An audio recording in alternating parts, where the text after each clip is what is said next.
Enggak.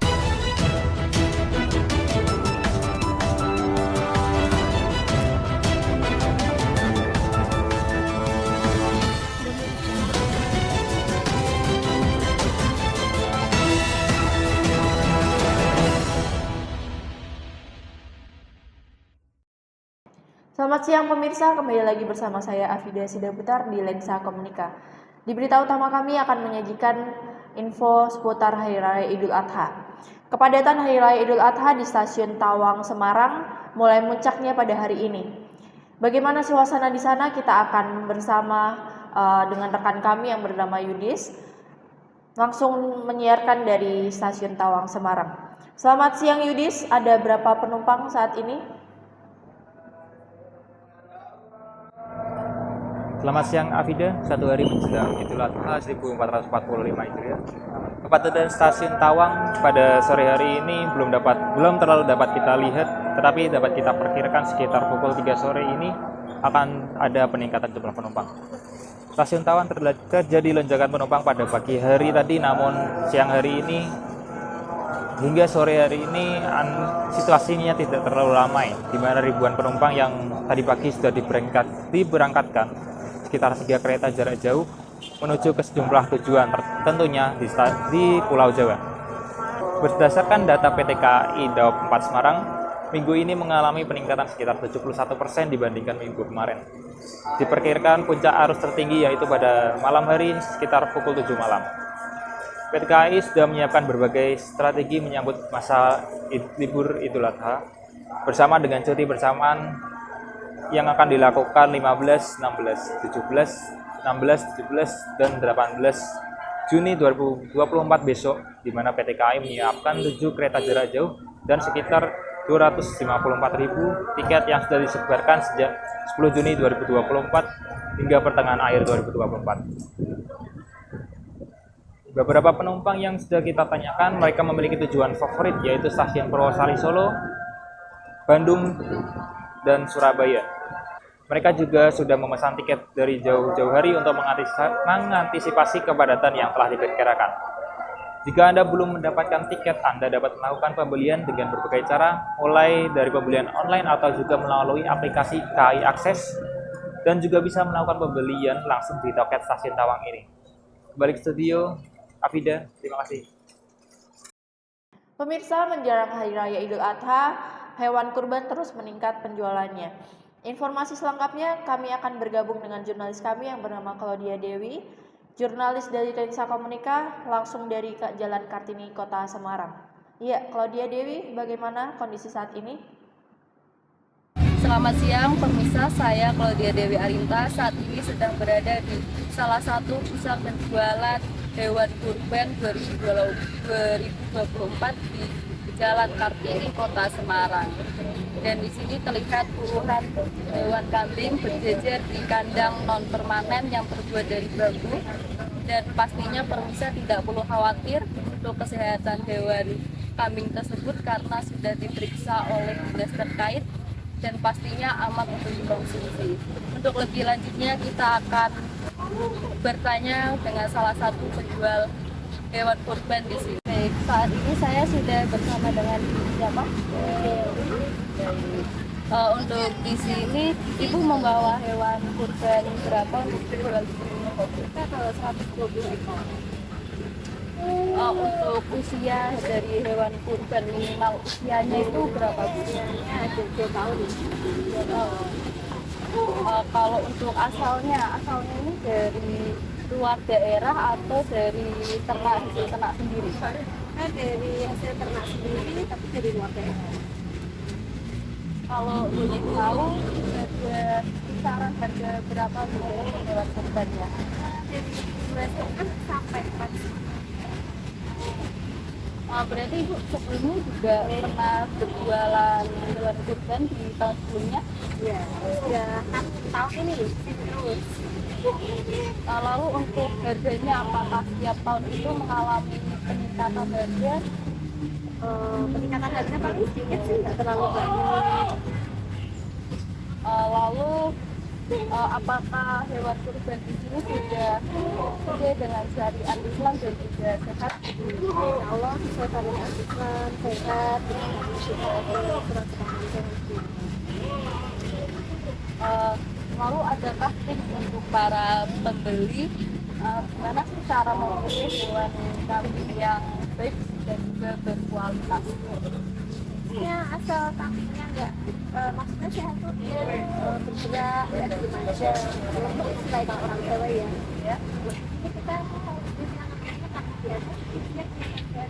Misalnya yang kadang-kadang ditaruh di bawah ya, dia nggak bisa. Berakatnya nggak terlalu buat yang batik saja. Baik, terima kasih atas waktunya Ibu. Baik, itu tadi laporan informasi mengenai penjualan hewan kurban di Jalan Kartini, Kota Semarang. Sekian laporan dari saya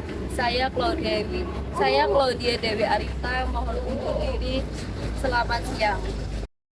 Oke, terima kasih Claudia atas laporannya. Sesaat ini kita akan beralih ke berita akhir pekan.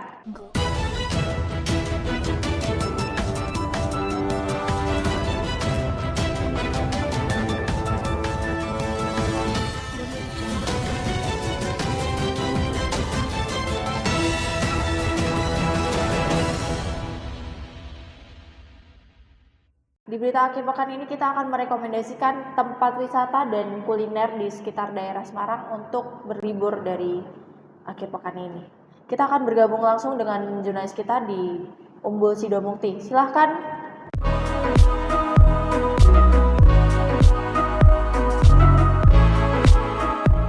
Pagi permisa, kembali lagi dengan saya Virgina Oliaka Putri di Lensa Komunika. Kali ini saya sedang berada di Umbul Sidomukti dan saya akan mengajak kalian semua untuk berkeliling ke wisata Umbul Sidomukti. Selamat datang di Umbul Sidomukti, destinasi wisata yang menawarkan keindahan alam yang memukau yang terletak di lereng Gunung Ungaran. Tempat ini tidak hanya menyajikan pemandangan yang indah dengan udara sejuk yang menyegarkan. Di sini, Anda bisa menikmati berbagai fasilitas menarik. Salah satunya adalah kolam renang alami dengan air jernih yang berasal dari mata air pegunungan. Dan untuk Anda yang ingin bersantai, menikmati hidangan lezat, Umbul Sidomukti juga memiliki kafe dan resto yang menyajikan berbagai menu pilihan, cocok untuk dinikmati bersama keluarga. Umbul Sidomukti juga menawarkan berbagai spot foto yang instagramable, memastikan setiap momen Anda di sini terekam dengan indah. Bagi para pecinta petualangan, jangan lewatkan flying fox yang akan memacu adrenalin Anda dengan meluncur di atas pepohonan. Tidak hanya itu, Umbul Sidomukti juga menyediakan area tenda kemah untuk Anda yang ingin merasakan pengalaman berkemah di alam terbuka. Jadi, tunggu apa lagi? Ajak keluarga dan teman-teman Anda berlibur ke Umbul Sidomukti. Nikmati keindahan alamnya dan ciptakan kenangan bersama Umbul Sidomukti. Inilah suasana di Umbul Sidomukti, Bandungan. Sekian informasi dari saya Virgina pamit undur diri. Terima kasih.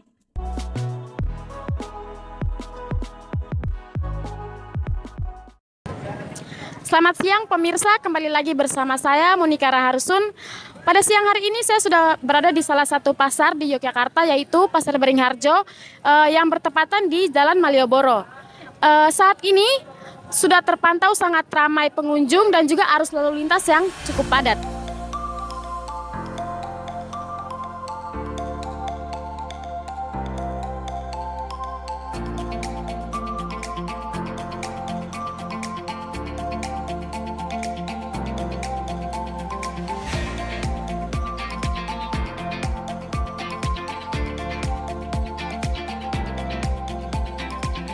Baik pemirsa, saat ini saya sudah berada di dalam Pasar Beringharjo, di mana pasar ini adalah salah satu pasar tradisional yang berdiri sejak tahun 1925.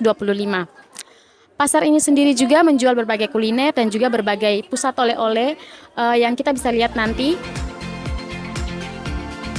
Selamat siang Ibu. Selamat siang. Maaf sebelumnya dengan Ibu siapa saya berbicara? Ya, saya Bu Fitri. Iya. Apa kabar Bu hari ini? Alhamdulillah sehat, ya. Bu, di sini saya mau bertanya-tanya sedikit seputar Pasar Beringharjo.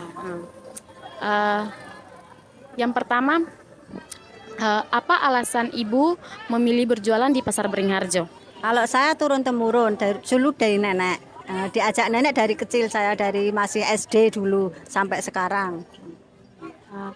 Baik, pertanyaan selanjutnya, apa saja yang Ibu jual di pasar ini? Oh ya, bermacam-macam. Ada daster, ada long dress, anak-anak, kaos, celana, gamis, terus baju surjan, baju Jawa itu, blangkon, macam-macam, apa-apa ada. Bermacam-macam ya Bu ya. Oke. Maaf sebelumnya Bu, bagaimana cara Ibu menarik pelanggan di sini? Oh ya, caranya saya mengajak pelanggan untuk melihat-lihat dulu. Mari Kak, silahkan cari apa gitu ya. Baik. Bagaimana Ibu melihat persaingan yang ada di Pasar Beringharjo? Oh, kalau persaingan sih selalu ketat ya Kak ya. Tapi saya nggak merasa kesaing. Saya selalu happy aja. Happy, Iya. enjoy. Iya. Baik. Pertanyaan selanjutnya, sudah berapa lama Ibu berjualan di Pasar Beringharjo? Oh, sudah lama sekali Kak. Itu tadi saya dari waktu masih SMP. Iya, sampai sekarang. Cukup lama ya Bu ya. Baik, baik Bu. Terima kasih Bu. Ya pemirsa, apakah Anda tertarik untuk mengunjungi tempat tersebut? Sebenarnya kita akan beralih ke tempat kuliner khas kota Semarang yang ada di kota Ambarawa, yaitu Serabi Kuah. Di sana akan ada jurnalis kita yang langsung mencicipi makanan Serabi Kuah. Langsung terhubung oleh jurnalis kita di sana. Selamat siang di Lensa Komunika, bersama saya Divina Chandra. Kali ini saya sedang berada di Ngampin, Ambarawa, Jawa Tengah. Kali ini saya sedang berada di salah satu kuliner yang melegenda di Ambarawa. Yuk ikutin aku untuk melihat dan mencicipi kuliner tersebut. Halo Ibu, izin bertanya. Dengan Ibu siapa? Ibu Ika, Ika. Jualan di sini udah berapa lama Ibu? kurang lebih 15 tahun. Bahan untuk membuat serabi, bahan bakunya? Bahan baku pertama beras itu nanti dijadiin tepung. Terus yang kedua kelapa, gula Jawa, gula pasir, garam. Ini toppingnya apa aja ya Ibu? Yang coklat itu gula Jawa. Yang hijau pasta pandan. Ya. Terus Buka di sini tuh dari jam berapa Bu? ini kan paguyuban. Ya. Jadi milik sendiri-sendiri, bukanya masing-masing. Ada yang dari pagi, ada yang siang. Nanti yang sorean ada lagi. Cara buat serabinya? Itu nanti tepung beras. Ya. Terus dikasih santan, diadon sampai kalis, terus nanti sisa santan itu buat ngecor. Buat ngecor jadi yang kayak bubur gini udah mateng. Terus nanti kalau udah jadi dibagi menjadi tiga adonan, buat yang putih, coklat sama hijau. Kalau bikin harus ada dasaran yang putih dulu. Kalau enggak ada dasarannya yang putih enggak bisa, soalnya sudah manis. Kalau kuahnya? Kuahnya itu kelapa tadi lah. Iya. Kelapa tadi dibikin santan, terus dikasih gula Jawa, sama gula pasir, sama garam. Nanti dikasih daun pandan. Ya, sama-sama. Serabi ini masih menggunakan resep turun-temurun dan bahan alami tanpa pengawet. Cara pembuatan yang masih tradisional. Proses memasak pun masih menggunakan tungku dari tanah liat, sehingga rasanya tetap autentik.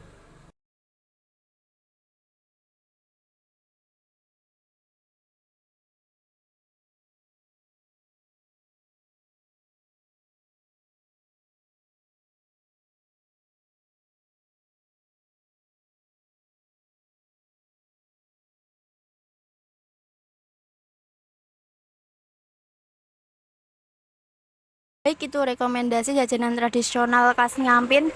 Bagi Anda yang ingin mencicipi dan mencobanya Serabi Kuah, langsung aja datang ke Ngampin, Ambarawa, Jawa Tengah. Sekian informasi dari saya, Devina Chandra, pamit undur diri.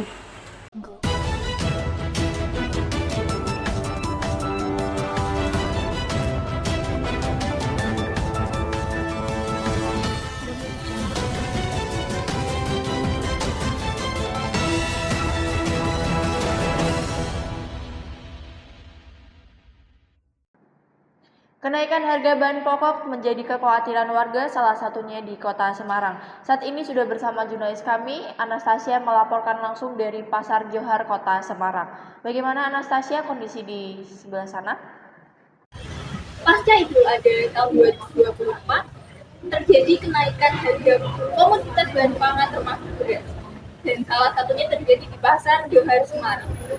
Menurut data dari Bappenas, harga beras premium naik menjadi 1,69% menjadi Rp16.390 dan harga beras medium naik 1,27% menjadi Rp14.140.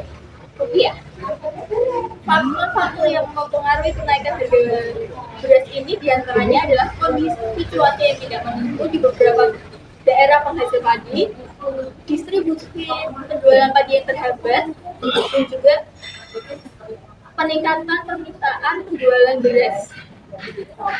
Kenaikan harga beras ini tentu saja berdampak langsung pada masyarakat, terutama bagi mereka yang berpenghasilan rendah. Beberapa konsumen mengeluhkan bahwa anggaran belanja mereka membengkak akibat kenaikan harga beras, sehingga harus mengurangi pengeluaran untuk kebutuhan lain.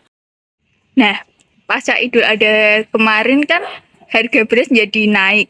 Bagaimana pendapat Ibu tentang kenaikan harga beras? Kalau menurut saya itu semakin memberatkan ya, Mbak. Soalnya sekarang apa-apa mahal, gaji tetap, pendapatan tetap. Nah gimana ya? Kalau tidak dibeli, wah ya butuh tiap hari. Dibeli, kok ya mahal. Terus gimana Mbak solusinya? Lalu bagaimana usaha Ibu untuk mengatasi pengeluaran yang membengkak karena kenaikan beras ini?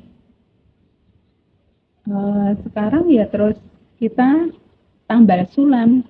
Biasanya 1 minggu bisa kita makan ayam 2 kali. Sekarang cukup 1 kali. Perbanyak sayur-sayuran aja. Maju tempe, telur kan lebih murah. Oke, baik Ibu. Terima kasih untuk jawabannya. Para pedagang di pasar tradisional juga merasakan dampak kenaikan harga beras, di antaranya penurunan permintaan. Harga yang lebih tinggi dapat mengurangi daya beli konsumen, sehingga permintaan beras bisa menurun. Konsumen mungkin akan membeli dalam jumlah yang lebih kecil atau mencari alternatif yang lebih murah. Kedua, penurunan volume penjualan. Dengan turunnya permintaan, volume penjualan pedagang beras juga kemungkinan akan berkurang. Hal ini dapat berdampak pada pendapatan harian mereka. Yang ketiga, tekanan pada margin keuntungan. Pedagang mungkin harus menanggung biaya pembelian yang lebih tinggi tanpa dapat menaikkan harga jual secara proporsional karena khawatir kehilangan pelanggan. Ini dapat mengurangi margin keuntungan mereka. Pemerintah melalui Kementerian Perdagangan telah melakukan beberapa solusi untuk mengatasi kenaikan harga beras. Di antaranya adalah dengan mengadakan operasi pasar murah guna memastikan ketersediaan dan stabilitas harga beras. Saya Anastasia melaporkan dari Pasar Johar Semarang.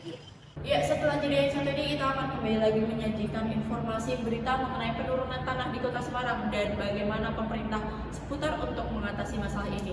Kembali lagi setelah jeda yang satu ini di Lensa Komunika.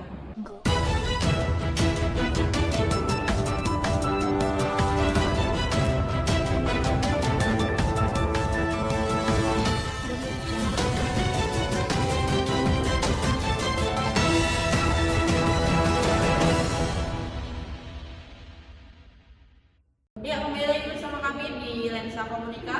Saat ini kami akan menjelaskan dari data Polres Diges, Kota Semarang dan Jakarta merupakan salah satu kota yang termasuk penuh dengan penurunan tanah di setiap tahunnya setelah Cina di peringkat utama. Selanjutnya ada di slide berikutnya, merupakan peta tempat banjir, dan yang merah ini merupakan tempat di mana daerah ini sering terjadi banjir. Selanjutnya ada Jurnalis kami yang akan menelusuri langsung di kawasan pesisir Tambak Lorok untuk menjelaskan tempat dan suasananya.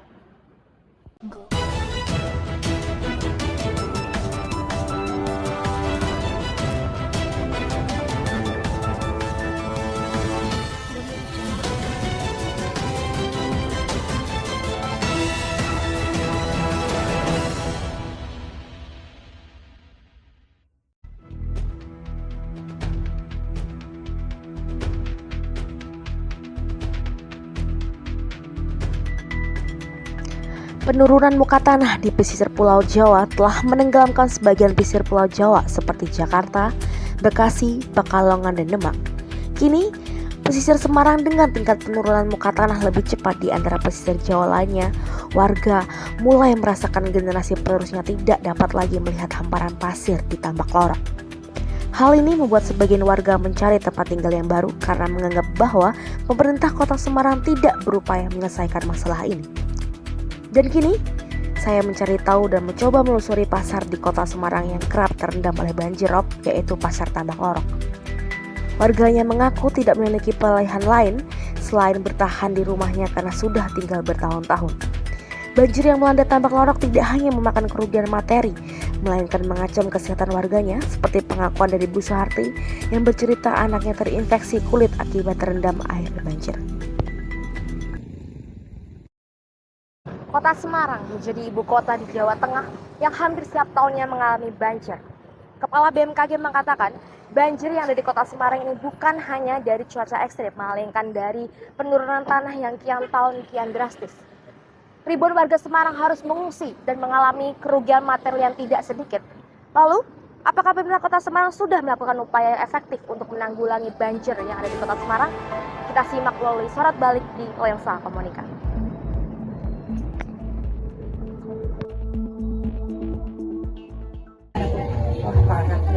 Rumah saya tuh yang partai satu jebol belum kena kali itu loh, bangunan yang belakang itu tiap hari kena air terus.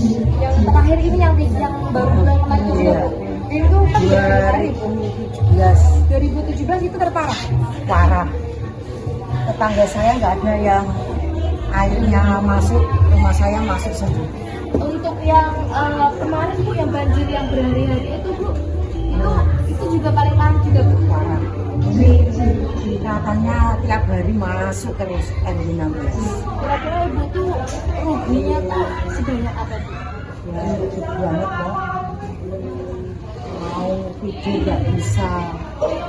Kalau habis ngosek itu nanti masuk lagi. Rasanya sedih ya Bu. Jadi ibunya nggak mengungsi atau tetap bertahan? Ya, mengungsi kemana, anaknya kecil-kecil. Jadi ibu nggak mencoba buat mengungsi gitu Bu? Enggak, jadi tetap bertahan di rumah aja. Nanti kalau tidur ngosek dulu. Anak saya sakit ya, kakinya sampai infeksi. Nggak bisa jalan karena air rob itu. Oh, jadi kalau di sini itu masuknya termasuk banjir rob itu ya Bu? Banjirnya banjir rob, kalau air hujan langsung masak. Nggak banjir, kalau air rob tiap hari menggenang ya Bu ya. Terus untuk anak ibu tadi yang terkena infeksi itu apakah ada kayak dari pemerintah buat pemerintah setempat sih Bu buat kayak ngecek warganya gitu? Itu kalau buat puskesmas itu.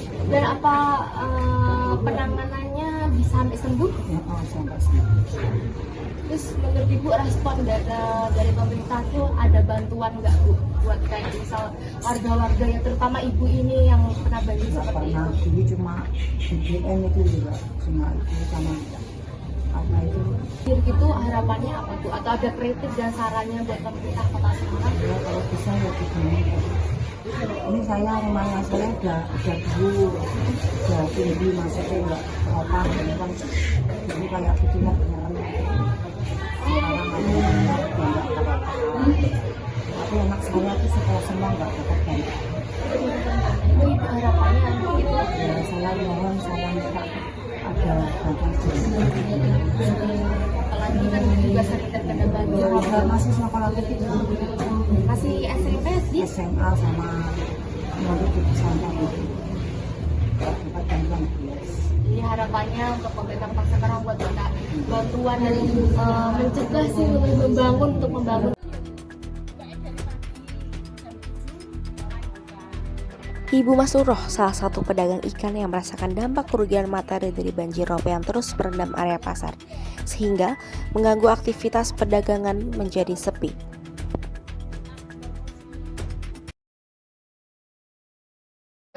Banjir yang kemarin yang besar banget. Oh, yang besar banget itu. Ya umpamanya besar dari pelabuhan sana kan, terus apa itu airnya kan naik, jadinya kan was-was. Kalau yang dulu banjir dari sana dari laut itu pada ngungsi semua. Kalau yang kemarin kemarin enggak. Nah ini baru-baru ini dari hujan sama rob, jadinya jalan raya ini tergenang semua. Sampai pasar ini juga, Bu? Depan pasar situ tergenang. Orang mau beli ya aras-arasen, masalahnya jalannya banyak airnya, jadi jualannya sepi. Nah, itu berarti itu juga mempengaruhi ekonomi juga. Iya, mengaruhi. Dan itu Ibu pernah yang ngalamin sampai rugi banget gak, Bu, saking banjirnya itu besar banget? Bagi mereka yang tinggal di perkotaan tinggi seperti di Semarang Atas, hal ini bukanlah masalah. Namun, hempasan ombak semakin kencang menerpa tembok-tembok rumah mereka di tambak lorok, membuat warga tak tidur nyenyak selama 12 tahun karena petaka di tempat tinggalnya. Bak menanti mimpi indah di kenyataan, melihat rumah, jalan dan juga nisan orang terkasih bisa terlihat lagi. Rintih mereka dalam air sana terus menghantui. Adakah nanti jika tanggul besar berdiri akan menata harapan mereka menjadi cerah? Saya Naila Rafa Safitri, Lensa Komunika mengabarkan dari Kota Semarang.